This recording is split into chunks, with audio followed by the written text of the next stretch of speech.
Hey everyone, welcome back. I'm Michael Sandler, your host on Inspire Nation. If you've ever wanted more time in your day or to simply keep time from flying by, then do we have the Art of Stopping Time show for you. Today I'll be talking with Dr. Pedram Shojai, qigong master, master herbalist, and doctor of oriental medicine. He's also the host of the Health Bridge and the Urban Monk podcast, and the author of a fantastic new book for putting the pause back in life, The Art of Stopping Time. And that's just what I want to talk with him about today, about how to wake up to your full potential by making the most of the time you have. That plus we'll talk about time dilations and earthquakes, the dangers of the desk, spending time with the stars and the trees, why you'll want to weed your garden, why slow's the new fast, and why on earth Wu Wei is the most happening thing in the world. Gotcha. So welcome to the show, Pedram. Are you ready to shine? Let's do this. Woohoo! So before we dive right into things, we've had you on the show before. So in the nature of time, could you give us the briefest Pedram Shojai 101? Yeah, when I started looking at what was really perplexing me in my clinic, everyone's so stressed out, everyone's so wound up. One of the things that occurred to me after coming down from this timeless space of being a monk for so many years was the compression of time that all of my clients, patients, students were inside the world that we live in here. And that time compression was creating a lot of stress. It was creating a lot of duress. It was crunching our adrenals and doing all kinds of things that were leading to not just psychological issues, but physiological issues. And so I started really delving into it. And I realized that time, energy, and money, they're all just kind of on a continuum, and we actively trade one for another, and we will constantly be complaining about being short in at least one of those if we're not careful. So I really delved into what the ancient curriculum was in stopping time, that came from my lineage and many other kind of esoteric lineages across the planet, and really saw that as the solution to these crazy mentality that we're all stuck in, where we're just like a bunch of lemmings walking off a cliff, and we just can't stop to reconsider the trajectory or the path of what we're doing here. What does it mean then? And thank you so much. What does it mean to actually stop time? Well, time is a perception, right? And so, yeah, you have the thing that's like, you wear a watch on your wrist and it, like, ticks, or now everything's digital anyways. But, it's this progression of time in relation to our orientation around the sun and the spin of the earth and all these things. And I get that, right? Like, that's the time we've all agreed to. It's the time that allows us to, meet someone at 4 o'clock for a cup of tea. That's one version of time, that linear time that we've all kind of subscribed to, that really helps us get along as a society. Great. I got no problems with that. It's this perception of time. It's this relationship with time. It's this feeling around time that changes as one changes one's velocity or cadence in the expression of who we are and how we're interacting in said time. So if I had two things to do today, one of which is, hang out with you, another one is to grab a lunch, I'm not that stressed out, right? But if I've layered 1,900 things in this morning, knowing full well that I'm not going to be able to get to all of it, but I've committed to it, either way, then all of a sudden I'm trying to, check my email, in between things, talking to you, I'm kind of looking over there, I'm just not here. And that's how most of us live our lives, is we stack too many things in on a timeline without the amount of space or the spaciousness to be able to metabolize and fully function within that time. And so we end up stacking on stress. The other side of that is most of us have not learned how to slow time and the perception of time with our breath and using our consciousness to really stop the insanity and just gather ourselves for a moment. So we stack on more things and we don't know how to cope and slow down our perception of time. So then it just starts to snowball and it creates this crazy world we all live in, right? A bunch of individuals making a bunch of individual decisions that collectively look like global warming, that collectively look like war in Syria, that collectively look like a whole bunch of crap that we keep saying we don't want, but we can't stop or slow down enough to make different decisions. Thank you. And so let's talk about the pause. And actually, I guess the best place to go is something that I do before every show, which is I say, let's pause and take a few deep breaths. What's the importance of that? Physiologically, we have a pretty good understanding of what's happening here now. Is when you start taking deep breaths to your lower abdomen, it triggers the diaphragm to pull down, to fill up that kind of the top third of the lungs and really open up that lung capacity. What we found is that low diaphragmatic breathing stimulates the parasympathetic nervous system, which is the rest and digest part of our nervous system. The parasympathetic is the opposite of the sympathetic. Sympathetic is fight or flight, which means, I need to get in or out of a situation. This is a mess. My life depends on it.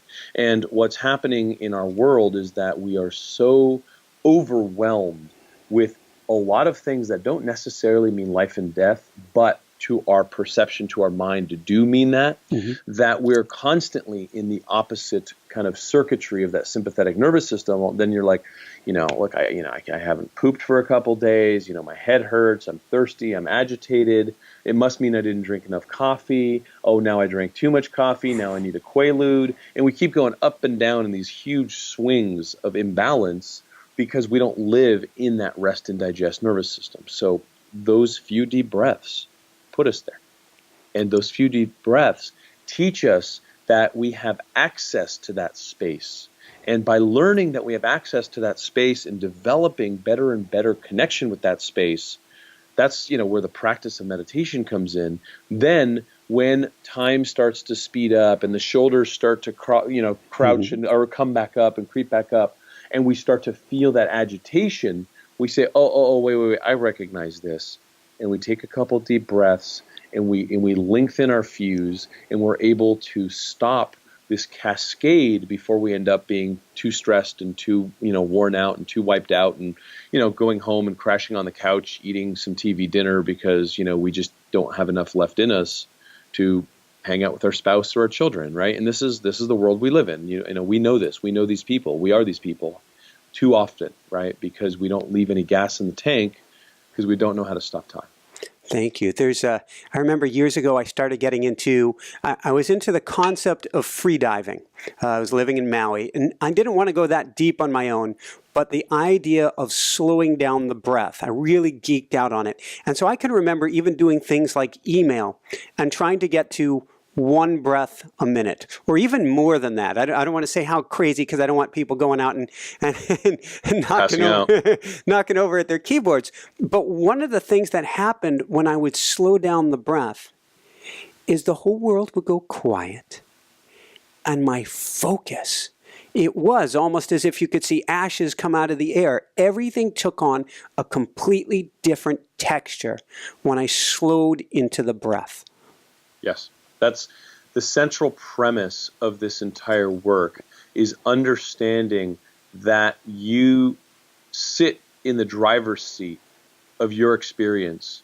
And the simplest thing, like breathing, is one of the most profound pivots into a completely different state of reality. And all you have to do is adjust the cadence and slow the breath and understand that in that spaciousness, in that space that you created, the clock could be going at the same, kind of tick, tick, tick, right? But your perception of it and your ability to just be fully present underneath, like the minutes can go forever. And the clarity is just there, right there in that living, breathing moment. And that's the space that our excellence comes from. That's the space where our higher self thrives. And that's the space where we make better decisions. It's the space where we are actually banking on taking the food and turning it into muscle instead of fat, and all these things that people are all stressed out and worried about. What is essentially happening is that we are living in a crisis state, and the time is the walls closing in around us. And it doesn't have to be that way. You're a few breaths away from changing all of that. And that's what, that's why I wrote the book, because, I had to, I'm watching the world get worse. And I realized that it's a spiritual malady. It comes from the individual consciousness of an individual person not knowing the enormity and the magnitude of who they truly are and how capable they are of actually stopping time and stepping into their greatness. And it's an inside game. It's not an outside game. It's not something I could give anyone, but I can teach you how to do it. Awesome. And I want to jump into a bunch of these pieces. We live, since we last spoke, my wife Jessica and I, we moved to the beach in Emerald Isle, North Carolina. We walk the beach every morning, and there are these little fish that get pushed up almost onto the shore with each wave, and then dart back into the water as fast as they can. And they get pushed up till there's less than an inch left, and then they come flying past you, past your feet, without hitting you, without hitting everything, and out. And one of the comments I made recently to Jessica is they must, to be able to move as fast as they must have a very different concept of time. So time it is a tick-tock world, but it really isn't the static thing that we think it is it? No. There's a famous Zen story of this. There was a big storm, and this huge boulder through a landslide washes down. It lands like right in the middle of the courtyard of the monastery. And all the monks are fretting, and what do we do, and what do we do, and how do we deal with this, and this is a big deal. We need to go get the Grand Master. This is important. He needs to come here, and this is a problem. And so they finally, they go and they get this old guy out of meditation, and he smiles, he comes out, he looks at the rock, sees them all fretting, walks over, hunches down, lifts this enormous boulder, carries it off to the side, gently places it, and walks back into his meditation room and disappears. And then that night at dinner, they just couldn't contain themselves. They're like, "Master, how did you do it? You're so powerful. You're so this and you're so that." And he just kept smiling, and he says, it's really that I relaxed enough to be able to summon the exertion required to lift that boulder. Thank you. That's what we need. That's it. So let's talk about that. And I guess the word that you mentioned a few minutes ago that I don't think almost anybody consciously, until they've gone down this path a little bit, thinks about. It's something I'm thinking about all the time. Clearly you are as well, because it affects everything. The word velocity. We deify it, don't we? Fast is good. It's almost, we live in a world where it's like when you're asking people how they're doing, like the trophies they're wearing is, the busy ones, right? Oh man, I'm so busy I can't even brush my teeth. I'm so busy I forgot my shoes today. And it's just like that's some sort of like award, right? And it's like your value is only as good as your productive capacity in this insane narrative that we call life here now, right? And velocity is something that we've really, really misread. Fast is better. The tech world has created this kind of rush towards a bombardment of information being, something that we must all metabolize, lest we fall behind. And I got to say, look, we live in a world now where information is no longer it's no longer a luxury, right? It's a commodity. It's everywhere. I could pick up my phone and Google anything and have the answer to pretty much anything. So it's not really the issue of, a lack of information anymore. And so now we've solidly entered an era where what's valuable are better questions and deeper questions and more profound questions. And those don't come from velocity. They actually come from stopping time. They come from this timeless space of innocence and inquiry and this multinodal kind of synthesis of information that brings things together that have not been brought together before. That is all of a sudden some sort of aha genius moment that then kind of has some quantum leap through all the problems in your life, right? And so we've already found this. We know this, right? But mainstream, mainstream Dr. USA has no idea yet. And mainstream media and everything that you see out there is still this kind of rush towards insanity and is not up with the science or the spirituality of what we know actually makes us better. And that has to do with popping in the clutch, getting out of the fast gear where the velocity we think is so good, going down to lower gears and sometimes just keeping the clutch in. right? And that's where our optimal performance comes forth. And that's where our spirit starts to shine. So we don't need to take a gajillion supplements to feel happy. Happiness is a state that kind of radiates from the inside out once you stop being the crazy person you think you need to be for all the other crazy people out there that are pretending and trying to impress each other, right? It's just insane. And that's where, that was my whole thing, is like, okay, stop. This is bullshit, right? This is bullshit. Everyone is trying to be crazy because that's the collective story. No, it's over, right? We know better than this, and it's time to stop it. Woohoo! I'm thinking of my mother-in-law, and I love her very dearly. And when we were living with her, she would watch the TV news every morning. We'd try putting on other channels, put on like a nature channel or something. She would always go back to the TV news because I believe on some level, she just being representative for many people, wanted to hype up her system to get herself in that frenzied state to go then be able to deal with the workday. And there's this belief that we need to get into that, I call it a spinny zone, in order to handle the world around us. But what you're saying is that spinny zone makes us the least available to get anything done and take care of ourselves. If you ever look at like LeBron James or Mayweather or any elite athlete going into their big game, are they like reading a crossword puzzle? Or do they have like their favorite music on, their eyes closed, and they put themselves in a super relaxed phase, ready to go in for the battle of their lives, right? It's always about slowing it down. You look at all of the best performing individuals, they're not filling themselves with useless information before going in and needing to call upon their vast resources that come from a timeless space. So really, it's this orientation that we think something from the outside, some inputs from the outside are going to make us ready for, chaos begets more chaos. And so, I think, this whole notion of like corrective mechanisms for our society, both psychologically and sociologically, is we feel like we've become so complicated that there has to be some complicated solution set to our complexity. And what if the answer to all of this complexity was actually simplicity?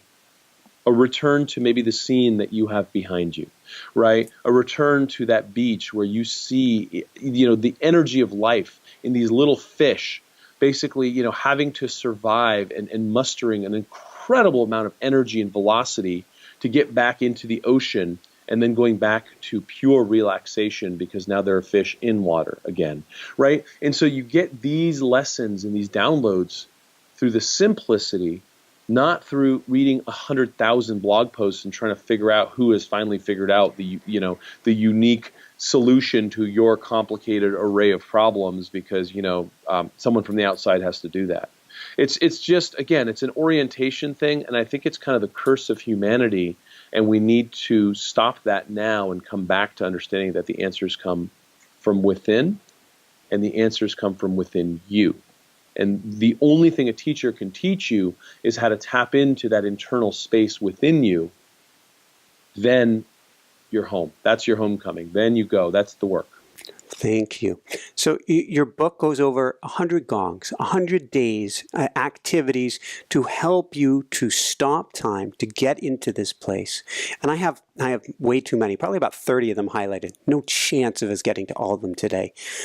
But, well, that's a limiting belief. I'll challenge myself on that, but we're not going to do that. But with that said, as the teacher, as the master here today, we've gone to our breath. Where do we go after that? The thing that called me the most, right behind you, there's an image of this mountain, and there's the runoff. You can see deep in the valleys where the water will naturally fall. The water runs down to that beautiful river behind you, and inside those gullies, you can tell that it's obviously not winter anymore. There's a little snow left on the caps of those mountains, but inside the gullies, you'll see that the water has iced up, and it's still kind of icy in those gullies as it's going down. And just behind you, what I see is the different cadence and the velocity of water in time, right? So how does nature store resources? Is it slows down their vibration through this thing called cold, so that it could lock in and store, so that throughout the year there's water, there's nourishment, there's energy, there's abundance that can get to the life that needs it downstream. Whereas a little further down from that gully, you could see a trickle of a stream. So now that water has picked up a little velocity, and then it falls into this river, which has a completely different feel. And it's this slow moving, massive body of water that'll eventually go to a lake or an ocean where it's a lot more still. And so look at the phase of just the element behind you in this picture, which is water, going from frozen all the way to at some point steaming up and evaporating at a much higher resonance to go back up and rain down or snow down and do it all again. And so again, I see everything in metaphor because nature has all of these lessons packed into it very beautifully, in a way that once we slow down, like if I'm just going to look at this thing and go, oh, there's a pretty mountain behind him, it's like, okay, that's nice. But if I actually truly look at what reality is like, outside of the reality we've invented and created, but the reality of this planet and the natural world from which we have sprung, all those lessons are right there. Like what goes up must come down. Bears hibernate all winter, right? And so there's a time to go big. There's a time to be out in the field and make hay. And then there's a time to cuddle up and just sit by the campfire. And so understanding and recognizing these different phases in the year, in the seasons, in the day, and even in your morning will give you mastery of this thing called life, by understanding how to deal with the currency of life, which we call time. Because once you're out of time, you're out of life. Yeah, in fact, you have a beautiful bit later in the book which talks about it's basically a countdown timer of how much time you have left, and understanding how many hours, how many days. I know recently I went on a site and did a calculator of how many days have gone by in my life. So to get some idea, I like to say that if we were a loaf of bread and we had an expiration date on our forehead, we would live our lives very, very differently. So it actually helps to have that. We are that loaf of bread, by the way. That's the part that, it's like this impermanence is like, we can think that, most humans will try to gain immortality by passing their genes through their children and their family lineage or leaving some sort of legacy. And most of us are petrified of death. But really, we're all going to die. And the question is, what part of you will not? What part of you truly can you find that's the eternal part of you, that's timeless, that's infinite, that will never die? And to me, that is the life's work of every individual that's born on this planet, is to understand who they truly are and step into awakening their eternal consciousness. Because then it doesn't matter whether or not you leave your body. It doesn't, like, once you understand that, once you've met that person and understood the true enormity of who you really are, then all the bullshit starts to fall away. And you start to really make different decisions and better decisions that are life-affirming and supportive of the people and the planet around you and kind. And you take the time to spend with your loved ones and really just savor it. I had a moment where I was just at this big industry event, and my wife and kids were kind of staying at her aunt's house and visiting during the day, and I'm trying to get this work-life balance thing. And it's not easy, right? Because Daddy's gone and all this. And then, they came, and my son just, wanted to go in the pool, and it was like an adult pool party, at the end of this event. And he just looks at me, he's like, and she's got to go. And I said, honey, you know what? I'm like, Soul, do you want to stay with Daddy at work and be with Daddy at work for the next day? Mommy's going to go home and Mommy's going to do this thing, but you can stay with Daddy if you like, but Daddy has to work, but Daddy will also play with you. And he looks at me, he says, yes. And I just saw in that moment this thing that happened with my father, where he worked too much and he had all this guilt the rest of his life because he had to work, but he never could be the daddy that he wanted to be. And in that moment, this kid looked at me and he wanted to be with his father, and I was just like, "You're with me, dude." And I hung out with him, and he came to dinner with myself and a work colleague, and I took him and I tucked him in. And I mean, it was this moment that I would have missed, that would have led to some behavioral thing later on where daddy's never available and daddy's this and daddy's that. And I was just like, you know what? No. You're with daddy, and daddy loves you, and daddy's going to take you everywhere.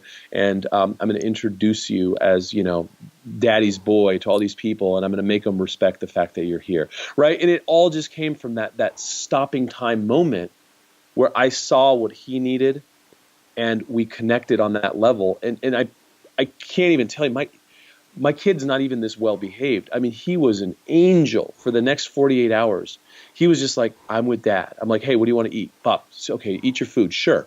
Like, unbelievably well behaved because he was heard, right? And he was honored, and he was acknowledged for what he wanted. And it was a real profound moment in parenting for me, right? And everyone's like, "Dude, why is your kid here?" I'm like, "Why is your kid not?"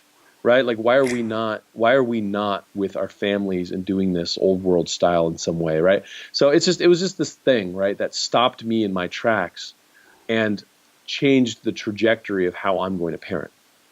And I bet it changed the trajectory of your son. 100%. 100%. Woohoo! Yep. We are racing ahead, full speed, pedal to the metal. And the question that now I know where we was going to go earlier becomes, for what? Because like the loaf of the bread, at the end of the day, for what? So it begets the question, going back a few minutes ago, who are we and how do we discover that?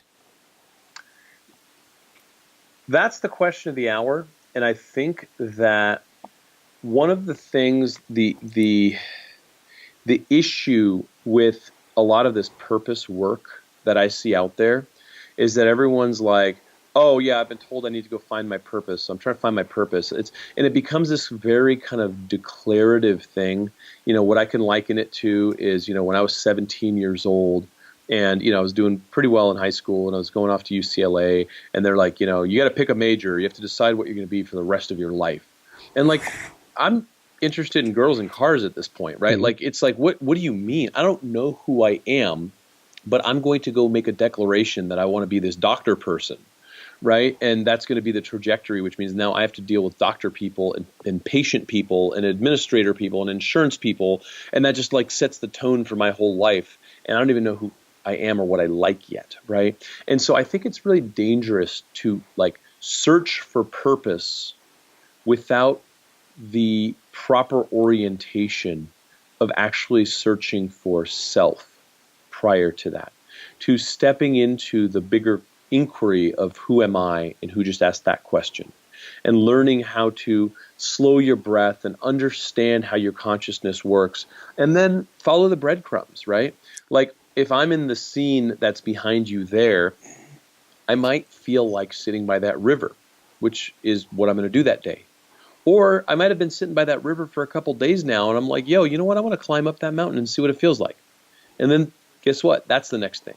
And then as I start doing what I feel like doing and that comes naturally to me when I've checked in with myself and I'm feeling full, then this thing called purpose isn't like, oh yeah, your purpose is to be a coach for entrepreneurs in the personal development space, right? Like, these are just like elevator pitches that people kind of convince themselves of, and like they kind of extrapolate out and say, oh, this is my purpose. That purpose comes from a much deeper inner voice. That's something that you end up just kind of knowing deep down, and it just is what you are. I can tell you right now, look, I've been a monk my whole life, and I'm a priest, I'm an abbot, I've done all this stuff. I can't definitively tell you what my purpose is, but I could sure as hell tell you what I like doing. And I love helping people, and I love doing, I love surfing, I love dancing, like there's a lot of things I love doing. So I think people get really hung up on that, and not understanding that, declaring what your purpose is doesn't necessarily have to stop you in your tracks. What's important to me what I call my flowers in my garden is, my family, my career, my health, my hobbies. And so then when I look at what's important to me and what brings me joy and fulfillment, then I got to ask myself, what flowers am I watering in this garden? And what have I decided is important to me? And how much water am I actually giving it? And how much of that water, which comes in the form of energy, time, or money, is actually just kind of sprinkling off towards all these other things that could be weeds in that garden? Am I reinforcing what I have said I want and what I've actually kind of stepped through and declared that is interesting and important to me? Or am I just haphazardly spending my energy, time, and attention on things that don't necessarily serve me and have come, under the radar and are unquestioned? I think most of us have a very, very terrible time at saying no. And no is what creates energy for the yeses that you've already committed to. If you and I are hanging out and we're supposed to have a conversation, and then, someone else we know shows up and says, hey, we were going to go grab some dinner with 12 other people. You guys should join. And we go, yeah, sure. Then by saying yes to that, we just said no to the conversation that we were actually planning to have. And we never connected the way we needed to connect, because that was something that we actually didn't respect enough by saying yes to this group of people that changed the entire dynamic, right? And if you think about that in context of life, in context of career, dinner plans, anything, how frivolous are you with your time and your commitments to time in a way that then robs you of the commitments that you said were important to you? Thank you. I used to say, and now I catch myself if I ever say, well, I don't have time for, and now when I say that, I go, I don't have time for, I go, wait a second. It's all a prioritization. It's a choice. You could certainly make time for it. You may not sleep. You may not do whatever you were going to do, but you can make time. So to say yes to something, I love what you're saying. You have to say no. How do we say no to the weeds in the garden? Or how do we start to discover what are the weeds? First, it's really important to find what the plants are, right? What are the flowers that are the non-negotiable? I absolutely, need this. Okay, I love traveling, and I've said that I want to go to Angkor Wat and the pyramids and these 5 places before I die. Okay, what's my plan? Could I climb the pyramids when I'm 85? Because that's going to suck, right? So do I need to backtrack and be okay, in the next 2 years, I'm taking a trip to Giza and I'm doing this? Okay, great. Now, how do I have to reverse engineer my life? How do I have to set my budget for my family vacations? How do I have to allocate my time at work? How do I have to X, Y, and Z to make that happen? Is it that important? If it is, great. Now let's go back and look at everything else and start to really make a plan to do these things, to nourish my soul and to feed those things that I've said that I want to do. Did I want to hike the Appalachian Trail? That's 6 months. Am I just talking, or am I going to do it? Because if I'm going to do it, then I need to make a plan for it and allocate the time in a way that's going to work, which might mean, working overtime for 6 months. It might mean not spending money on, X, Y, and Z and saving up that money so then I can live off that while I do this 6-month adventure.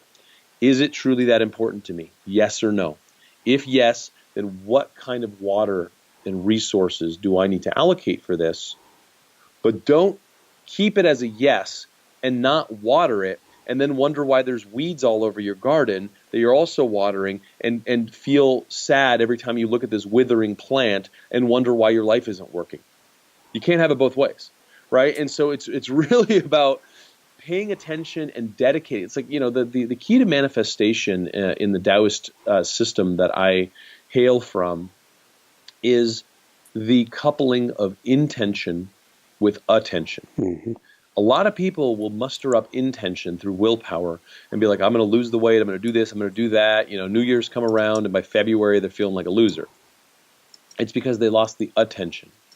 They lost the focus on what it is that they had committed to, and they lost the long tail vision of the why, so that they just kind of moved on. It's like, hey, I'm doing this movie thing over here, but then this guy, he came over and he said, oh, I have this docuseries that I think would be really interesting. So I'm going to stop digging in that that hole over there for water. I'm going to go over here and dig here, and then proverbially go dig here and go dig here, and I'm never going to get to water, right?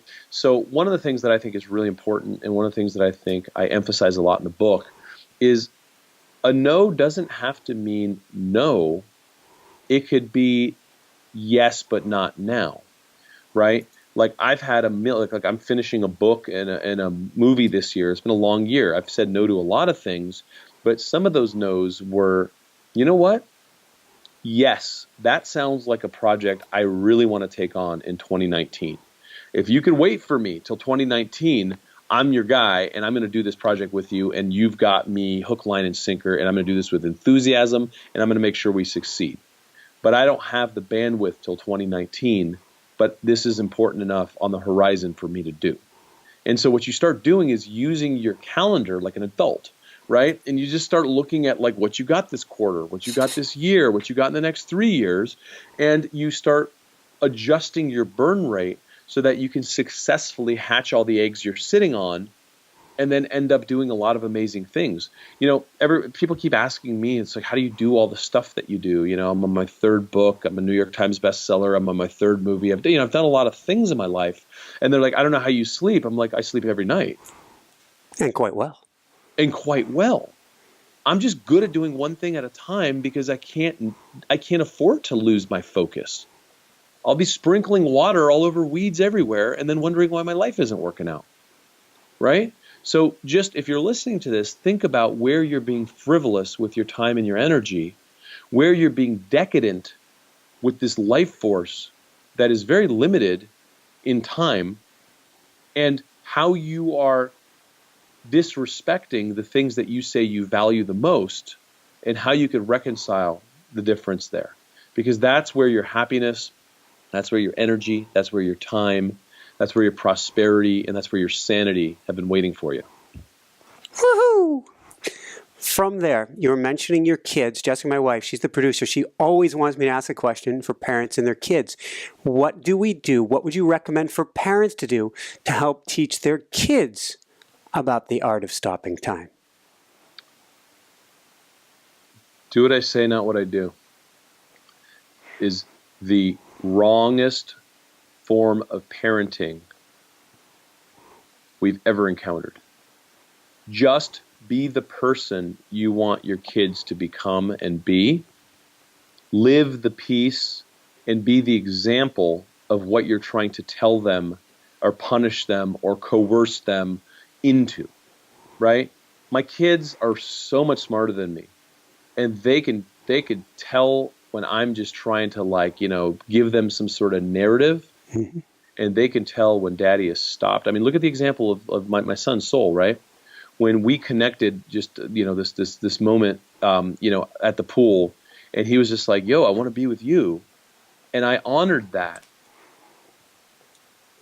That was it, man. We were like best friends. He was sitting at a dinner table, like at a steakhouse with me and a business friend who also had kids. So, we'd talk to him for a moment. We'd talk about business, and he was just hanging out with the guys.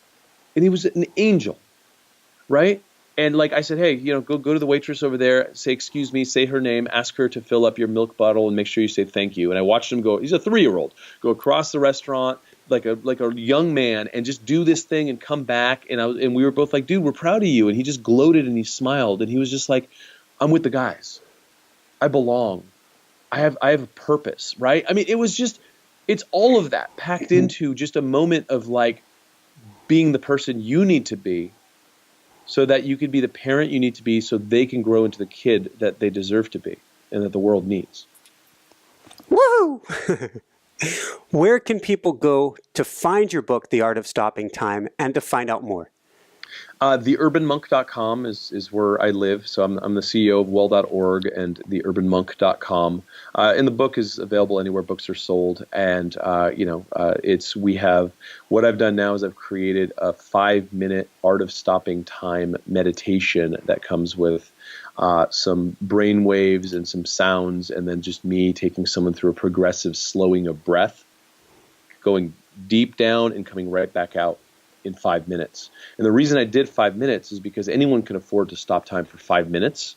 So I don't want to hear it, right? So if you could just do this once a day for 5 minutes, you'll realize that you could probably do this twice a day, 3 times a day, and then you'll basically be doing this throughout your day when you learn that controlling your breath is something you could be doing while standing in line at the bank, while being on a phone call, while doing a podcast, right? It's a micro habit that teaches people how to then live in this operating system of understanding that time is yours to control, and you're not the victim tumbling down the whitewater.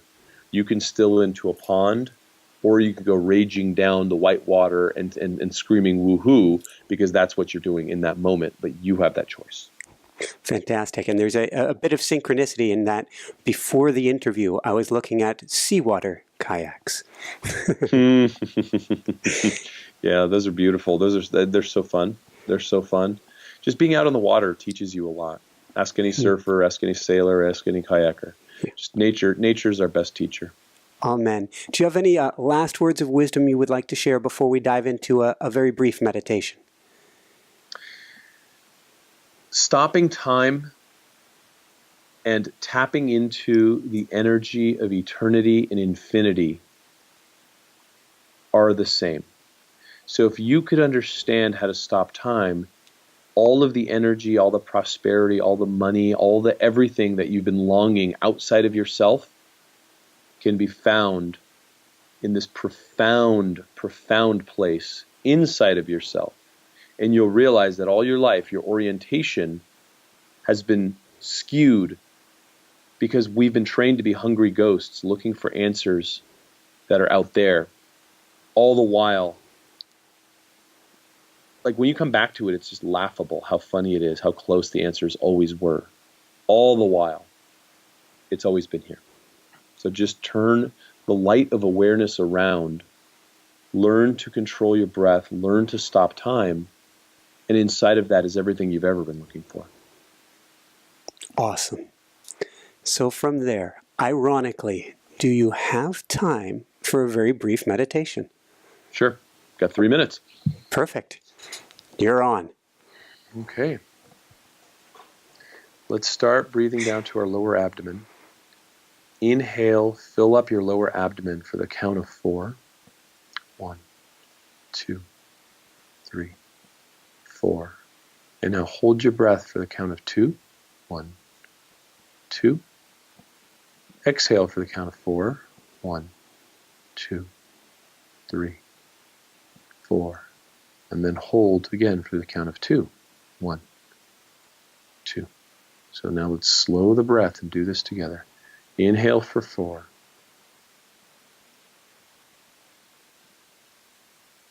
Hold for 2. Exhale for 4.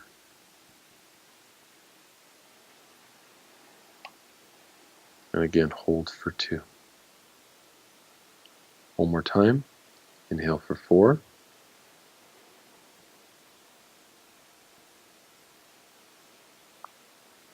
Hold for 2. Exhale. 3, 4.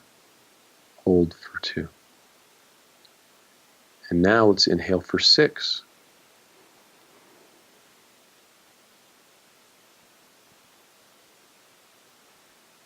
Hold for the count of 3. Exhale for 6.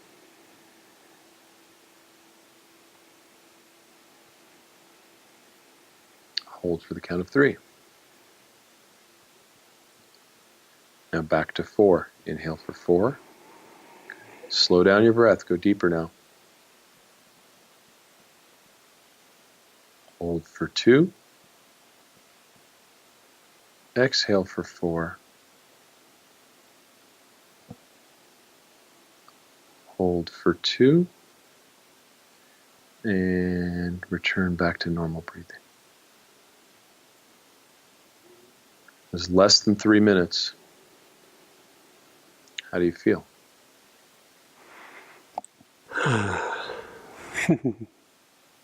Doesn't take much. And when you get better and better at it, you stop on a dime. It stops in an instant, and you have access to that space. Sometimes, when you're first starting, do it for 10 minutes. Get the practice. But once you start to really understand how to tether and stay connected to that space, you want to stay there all the time, because that's where your power comes from, that's where your peace comes from, and that's where your better decisions come from. Woohoo! Thank you so, so much, Pedram. This has been such an honor and a treat, and I hope everybody goes out and gets the book, because we could all use slowing down time. Amen. Thank you very much. Always a pleasure, and keep up the good work. It goes both ways. For everyone out there, this is Michael Sandler saying, be well, have fun, get the art of stopping time, and begin finding more time today. And shine bright. Woohoo! Thank you so, so much. Thank you. Thank you. Cool, man. Thanks for doing the work that you do. Thanks so much for watching. If you enjoyed it, be sure to like below. Also, leave your comments. Have some real fun with it. Subscribe to our channel where you're going to get more great videos, more interviews coming up. And check out our website, inspirenationshow.com.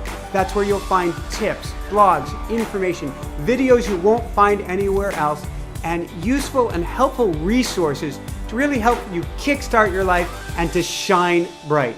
Thanks so much again. Thank you for your support. Like, comment, subscribe. See the website. Thanks so much and have fun. Of course, shine bright. Woohoo!